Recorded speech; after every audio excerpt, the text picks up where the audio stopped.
Hi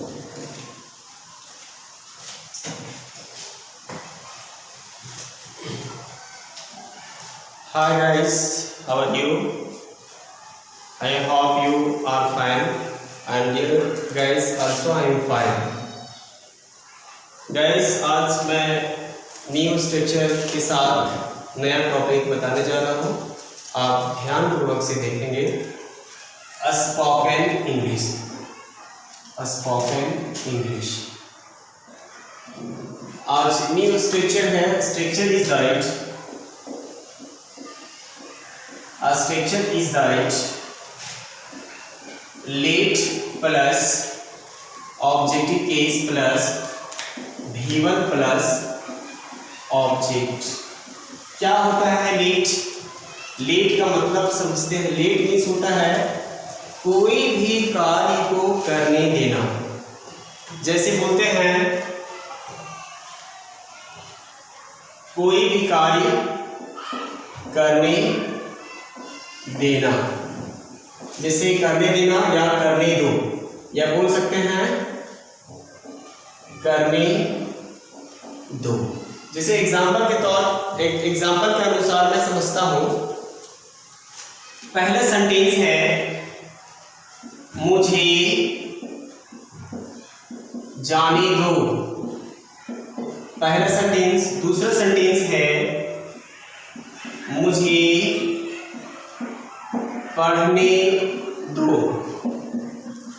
तीसरा sentence है उसे आने दो। इस तरह का सेंटेंस जब रहता है तो हम लेट करके हम सेंटेंस को बनाते हैं, पहले लेट का प्रयोग करते हैं। जैसे ध्यान से सुनोगे लेट, उसके बाद ऑब्जेक्टिव केस। ऑब्जेक्टिव केस क्या होता है पहले ध्यान से समझना। पहला है क्या है, केस तीन प्रकार का होता है, nominative case, possessive case, objective case.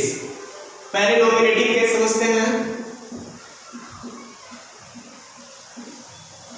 Nominative case, और दूसरा है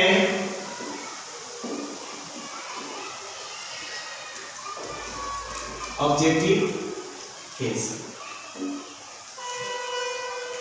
अब नॉमिनेटिव केस में क्या है, I, we, you, they, he, she, it, any name.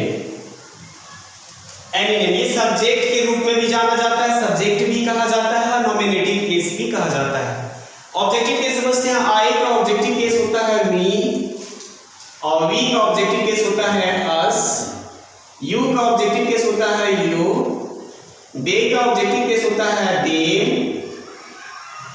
ही का ऑब्जेक्टिव केस होता है हिम, सी का ऑब्जेक्टिव केस होता है हर, और इट का ऑब्जेक्टिव केस होता है इट, और एनी नेम का ही एनी नेम मीन्स कोई भी नाम, नाम का नाम ही रह जाता है। Any name means any name ही रह जाता है। इसे क्या कहा जाता है, इसका शॉर्ट में बोला जाता है नॉमिनेटिव केस एनसी, और इसे बोला जाता है शॉर्ट में ऑब्जेक्टिव केस ओसी। ओ से ऑब्जेक्टिव, सी से केस, ओ से ऑब्जेक्टिव और सी से केस। ये ऑब्जेक्टिव केस, ये सारा ऑब्जेक्टिव केस के नाम से जाना जाता है। यही ऑब्जेक्टिव केस यहाँ ओके आ जाता है। उम्मीद करता हूँ फ्रेंड्स आपको ये समझ में आ चुका होगा। ऑब्जेक्टिव केस क्या है और कौन कौन सा आता है ये आपको समझ में आ चुका होगा। अब ये सेंटेंस बनाएंगे, अंग्रेजी में इसको ट्रांसलेट करेंगे, बिल्कुल आप बना पाओगे। अब पहला लिखते हैं, पहला सेंटेंस लिखते हैं मुझे जाने दो, मुझे जाने दो, या जाने दीजिए भी हो सकता है, मुझे जाने दो या जाने दीजिए भी हो सकता है। तो पहला क्या प्रयोग करेंगे, लेट, लेट। उसके बाद इसमें क्या है, मुझे का अंग्रेजी मी होता है। ऑब्जेक्टिव केस यहाँ पे क्या है, ऑब्जेक्टिव केस मी होता है, आएगा मी होता है। तो यहाँ पे क्या प्रयोग करेंगे, लेट मी गो। पहला सेंटेंस कंप्लीट हो गया। दूसरे सेंटेंस में आते हैं। दूसरा सेंटेंस ये है मुझे पढ़ने दो। मुझे सबसे पहले क्या यूज करेंगे, लेट। उसके बाद क्या यूज करेंगे, मी। मुझे का अंग्रेजी मी, और पढ़ने का अंग्रेजी क्या होगा, read, let me read. Second sentence भी कंप्लीट हो गया। तीसरा सेंटेंस का आते हैं उसे आने दो। उसे का अंग्रेजी क्या होता है? दोनों का अर्थ होता है उसे। ही मीन्स होता है, ही का ही में चेंज करते हैं, सी का हर में चेंज करते हैं। तो यहाँ पे लड़का भी है, लड़की भी है। लड़का भी हो सकता है, लड़की भी हो सकती है। तो चलिए इसको समझते हैं। सबसे पहले कंपल्सरी लेट तो लगाएंगे ही लगाएंगे। उसके बाद उसे का हो सकता है या तो हिम या फिर हर। हर भी हो सकता है, हिम भी हो सकता है, हर भी हो सकता है। लड़का के लिए हिम का प्रयोग करते हैं और लड़की के लिए हर का प्रयोग करते हैं। तो लेट हिम या हर आने दो, कम, लेट हिम कम, उसे आने दो। डियर स्टूडेंट, इस तरह का हम प्रयोग करते हैं। उम्मीद करता हूँ स्टूडेंट्स आपको समझ में आ चुका होगा गाइस। बेहतर से अगर आप बनाना चाहते हैं आगे कुछ, तो मैं होमवर्क देता हूँ, 2 सेंटेंस आप बनाओगे। होमवर्क ये है, पहले सेंटेंस मुझे खेलने दो, खेलने दो, पहला सेंटेंस। दूसरा है